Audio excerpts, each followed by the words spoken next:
Your hearts so in the provocation in the day of temptation in the wilderness. When your fathers tempted me, proved me, and saw my works 40 years. Wherefore, I was grieved with that generation. Sabi niya, Lord, anong ako?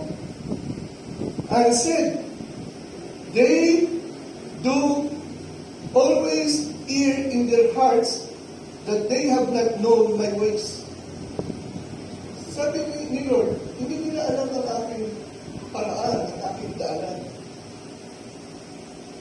Anong desisyon ni Lord pala dun sa pista ng ginto na bata? So I swear in my heart, sabi niya, sa tindi na galit, hindi sila makakapasok sa aking kapahingaan. Kasi impyerno yun.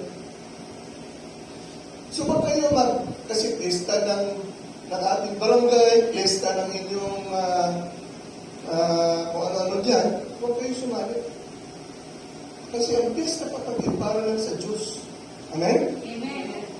Amen. Ay, maray, kumain na muna. Handa namin ito. Ay, hinagdagan namin ito sa aming